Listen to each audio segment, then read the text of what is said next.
screen black, total silence, only the echo of pickaxes striking rock. Then, a faint light flickers in the darkness and a concrete corridor appears that seems to have no end. Imagine discovering an entire city, buried alive.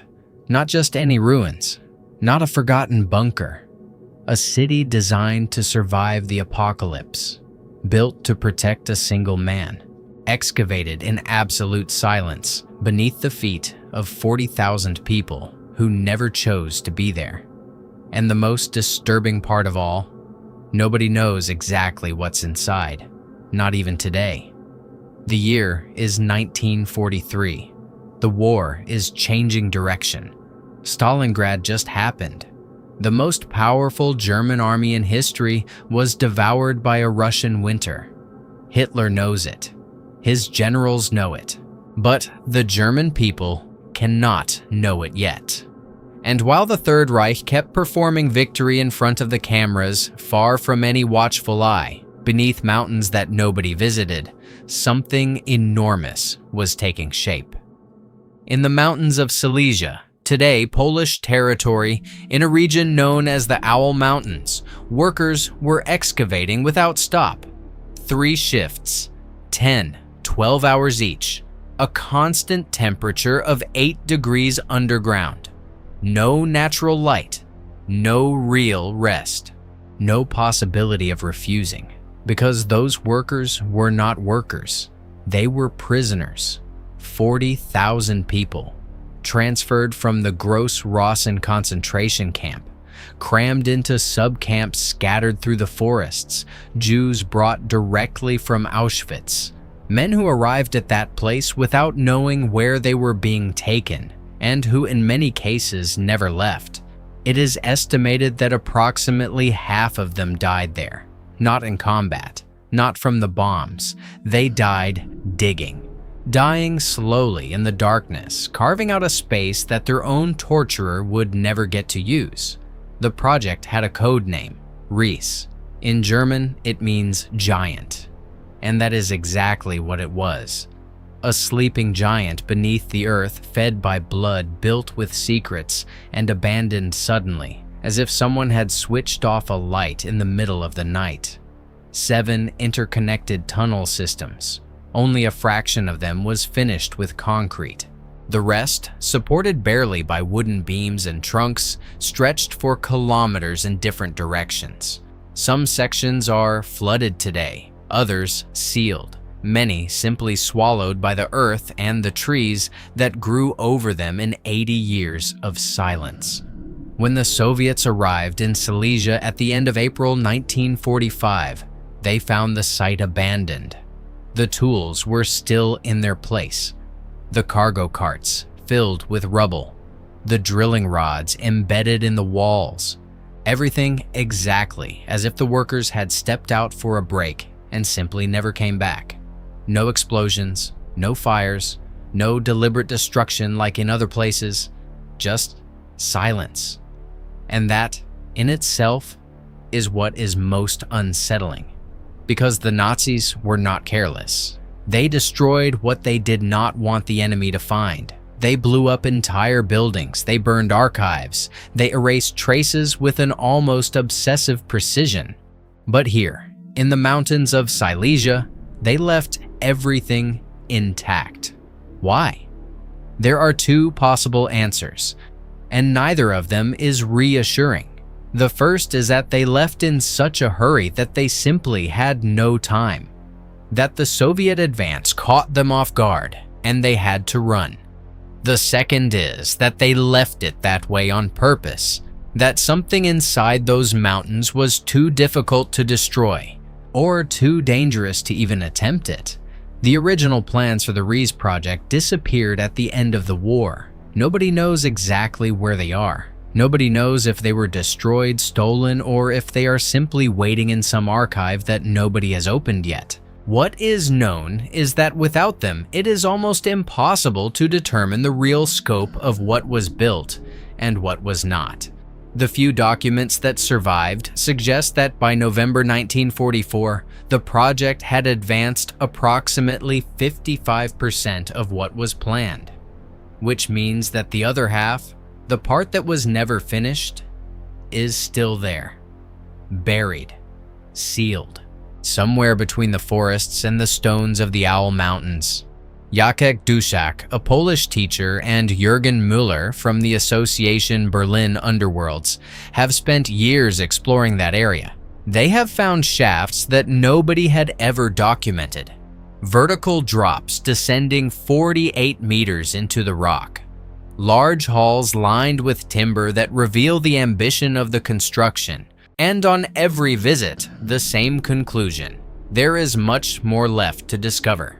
According to the documents that survived, the project included not only an underground headquarters for Hitler, but also a hidden weapons factory beneath the earth, a complex capable of housing 20,000 people, conference rooms, private quarters for the regime's leaders, ventilation systems, telephone lines, independent generators, a complete, self-sufficient city invisible from the air. For each of the great Nazi hierarchy, a separate bunker was planned. For Goebbels, for Himmler, for the supreme commanders of the Wehrmacht, every cubic meter was assigned with precision in the blueprints. We know that from the few testimonies of those who participated in the planning, but the blueprints themselves do not appear. And that takes us somewhere else, to another moment, to another mountain. Obersalzberg, Hitler's mountain retreat in Berchtesgaden. What the world knows as the Eagle's Nest is barely the surface.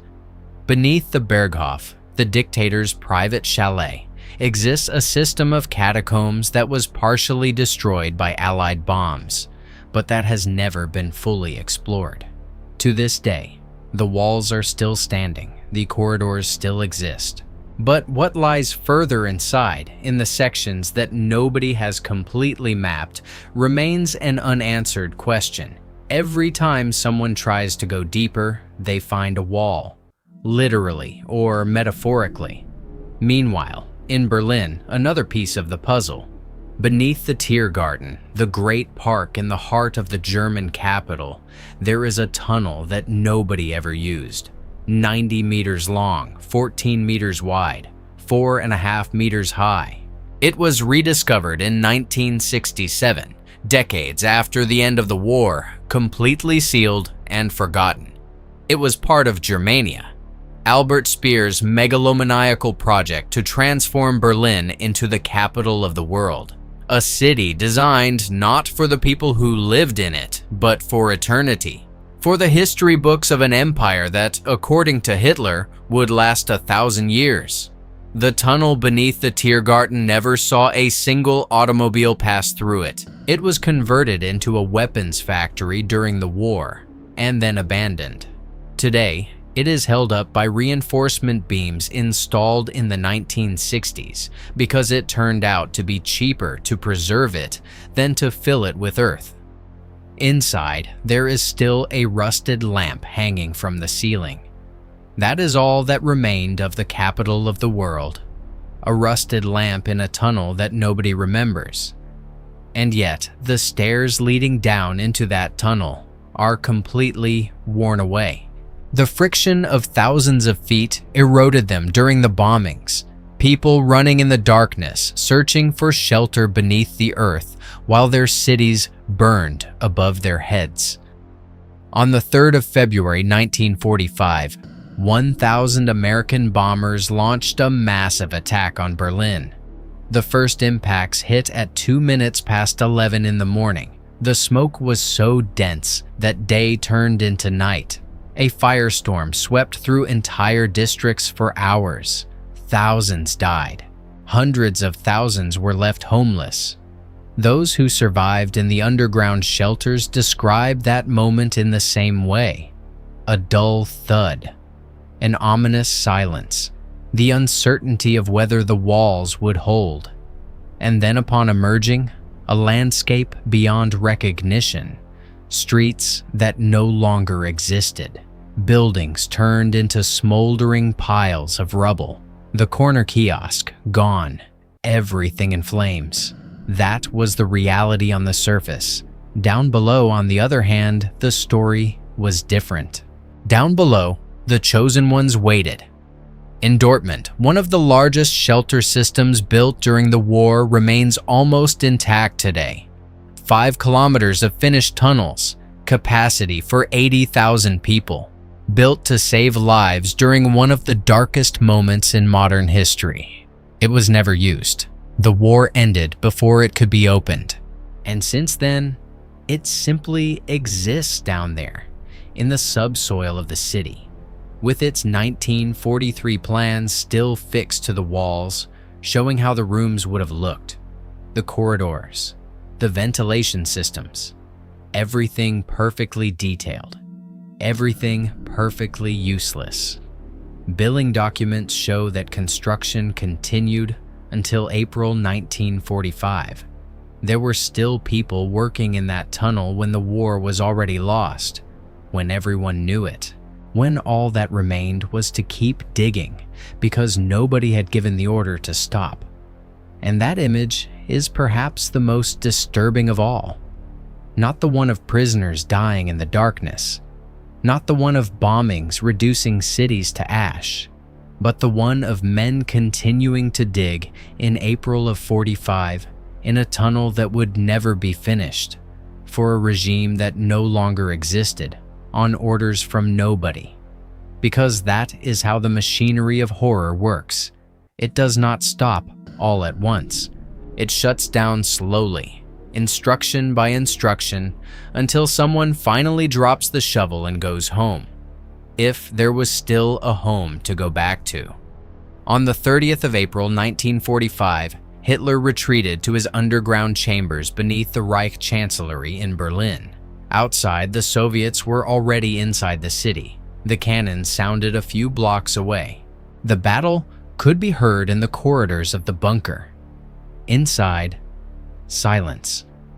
Rokas Mish, one of the last men to leave that bunker, describes those final days with a calm that is more unsettling than any scream. Hitler wanted to end it all on the 22nd of April, he says. But then a radio message arrived. The Germans had to keep defending Berlin for another 2 or 3 weeks. When Hitler was informed, he said they should have thought of that sooner. The war was lost. And then he waited. For 8 more days, he waited in that bunker, while his army disintegrated, while his cities burned, while the prisoners who had dug Riese were dying without knowing what they had dug it for. And somewhere beneath the mountains of Silesia, the tunnels were still there, silent, flooded in some sections, sealed in others, waiting too, waiting for someone to find what was left inside.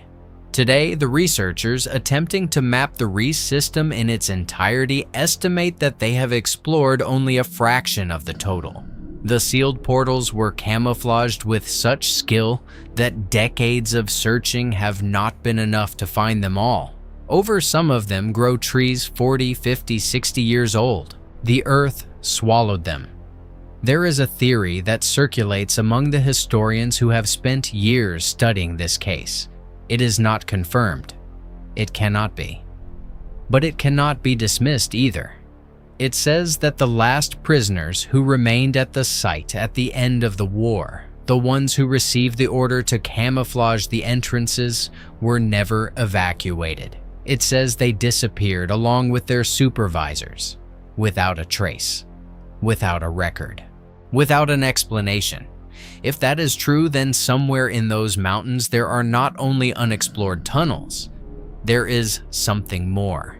And 80 years after the Third Reich collapsed, nobody knows exactly what. The forest grew. The entrances disappeared. The blueprints were lost. And the giant is still there, in silence, beneath the earth, waiting for someone to ask the right question.